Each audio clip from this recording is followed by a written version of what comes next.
Cependant, il y a un phénomène psychologique que la plupart des gens négligent. Au moment même où un conducteur de Mercedes sent que son statut et sa sécurité sont pleinement consolidés, non pas de manière externe, mais interne, son attachement à la marque commence à s'affaiblir.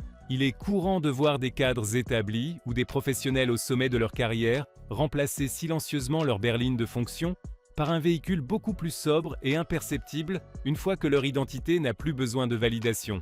La Mercedes est souvent le véhicule de la phase d'ascension et de consolidation, pas nécessairement celui du sommet.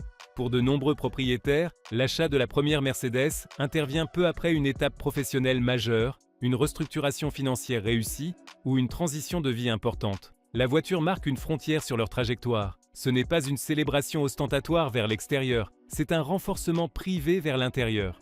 Lors de discussions d'affaires ou d'événements de réseau, les propriétaires de Mercedes vantent rarement la puissance brute du moteur. Ils préfèrent évoquer la fiabilité, les aides à la sécurité et le confort sur les longs trajets. Ils emploient un langage pratique et technique parce que présenter cet achat comme une décision strictement logique les protège d'être perçus comme des personnes guidées par la vanité. La vanité est perçue comme une fragilité. La logique est perçue comme un mérite. Dans les quartiers résidentiels haut de gamme, il est fréquent de trouver des garages où repose une Mercedes impeccable qui accumule à peine quelques milliers de kilomètres par an. Cette voiture n'est pas toujours le véhicule du quotidien, c'est un objet symbolique. Elle reste propre, entretenue et prête. Elle représente un standard atteint. C'est là que le véhicule cesse d'être une simple question d'utilité physique pour devenir un outil de préservation de l'identité. Il existe également une différenciation subtile dans la façon dont cette recherche de sécurité se manifeste selon le profil du conducteur. Certains cherchent à projeter une autorité contenue à travers des berlines sombres ou des déclinaisons sportives, offrant une puissance immédiate sans être bruyante. D'autres privilégient la protection physique et spatiale maximale grâce à des SUV de grand gabarit dotés de systèmes de sécurité passive avancés et d'habitacles isolés de l'environnement. Ce sont deux expressions différentes d'un même besoin sous-jacent, se protéger de la volatilité du monde. Pour cette raison, les conducteurs de Mercedes peuvent se sentir profondément inconfortables dans des situations de trafic chaotiques face à des conducteurs qui ne respectent pas les distances de sécurité ou dans des environnements routiers désorganisés. Le véhicule agit comme un bouclier thermique et acoustique entre eux et l'imprévisibilité extérieure. Même lorsqu'ils évaluent des marques concurrentes, ils les dénigrent rarement de manière agressive. Ils utilisent plutôt des formules telles que « c'est une bonne voiture, mais elle ne correspond pas à ce que je cherche ». Cette façon de s'exprimer marque une distance élégante sans créer de conflit. Éviter le conflit direct est une constante chez ce groupe, car le conflit inutile représente une menace pour la tranquillité. Il y a une réalité psychologique que peu d'entre eux reconnaissent ouvertement. Si l'on retirait l'étoile fixée sur la calandre de ces véhicules, de nombreux propriétaires éprouveraient une étrange sensation de désorientation. Non pas parce que le comportement dynamique de la voiture changerait, mais parce que le logo sert d'ancrage visuel au récit de leur propre progression. Ils se souviennent du moment exact où ils ont pris leur décision, de l'expérience en concession, du silence du premier trajet et de cette pensée intime et intransférable « J'ai réussi à bâtir mon propre espace ». Ce souvenir reste lié au symbole. Pourtant, il existe un paradoxe fascinant. Plus la position d'une personne est consolidée, moins elle ressent le besoin de mentionner ce qu'elle conduit. Les nouveaux propriétaires ont tendance à l'évoquer de manière informelle dans les conversations. Les propriétaires de longue date la mentionnent à peine. Lorsque la sécurité intérieure devient totale, le symbole n'a plus besoin d'être défendu. Le véhicule redevient simplement une machine de précision, à moins que quelque chose ne vienne menacer cette stabilité. Une crise professionnelle, un revers financier ou une incertitude personnelle.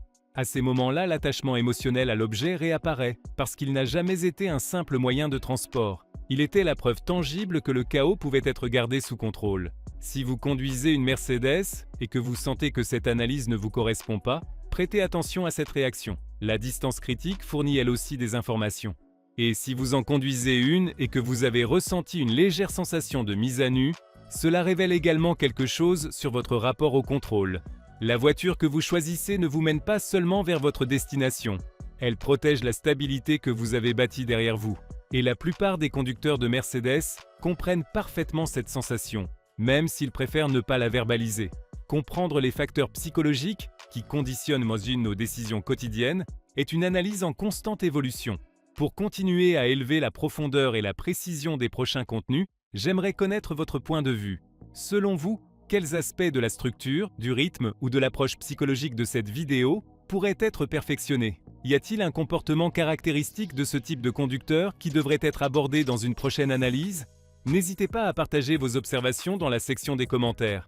Je lis attentivement chaque contribution pour adapter et améliorer le contenu lors des prochaines éditions. Les gens qui conduisent une Mercedes n'achètent pas un statut, ils achètent une protection. Et ce processus commence généralement bien avant qu'ils ne posent les mains sur le volant.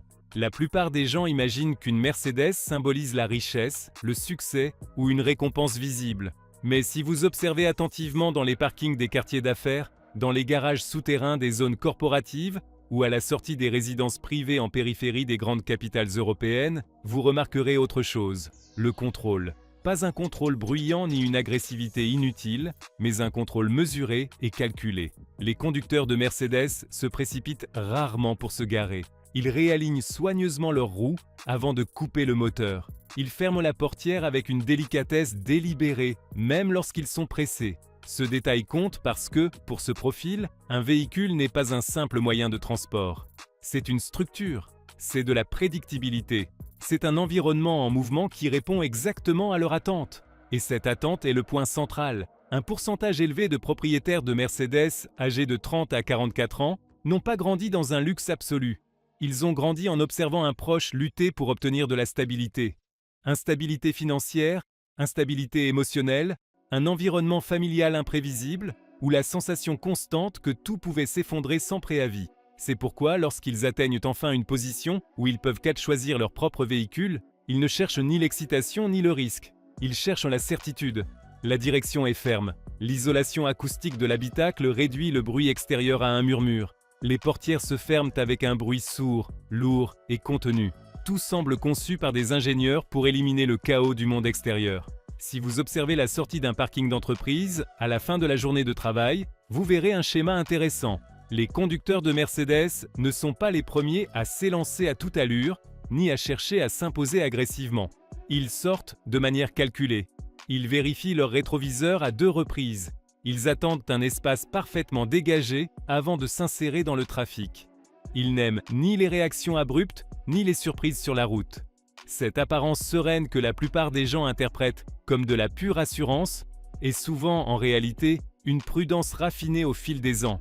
Et c'est là le premier grand malentendu. Les conducteurs de Mercedes cherchent rarement à impressionner des inconnus. Ils cherchent à s'envoyer un signal à eux-mêmes pour se prouver qu'ils ont atteint un niveau où l'instabilité ne les rattrapera plus. Mais il existe une autre couche plus profonde. Observez leur réaction lorsque quelqu'un raye ou enfonce la portière de leur voiture sur le parking d'un centre commercial. Ce n'est pas une simple contrariété financière, c'est ressenti comme une intrusion dans leur espace personnel. Parce que la voiture n'est pas seulement du métal et de la technologie, c'est un confinement. Le véhicule devient un prolongement de leur ordre intérieur. Lignes épurées, teintes sobres, argent, noir, gris foncé, blanc, rarement des couleurs voyantes. Même le choix de la couleur est strictement contrôlé. Les Mercedes aux teintes vives existent, mais elles constituent une minorité absolue. Et lorsque quelqu'un en choisit une, il ressent presque toujours le besoin non sollicité de s'en justifier. Je voulais quelque chose de différent cette fois-ci. Cette justification est essentielle. Les propriétaires de Mercedes expliquent souvent leur décision d'achat par des arguments rationnels. Ils anticipent la critique.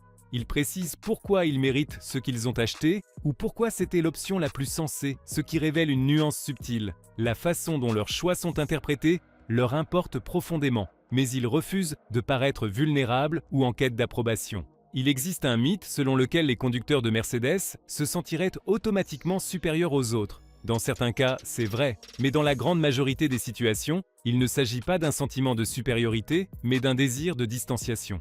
Ils ne veulent pas se retrouver dans la voie de l'imprévisible.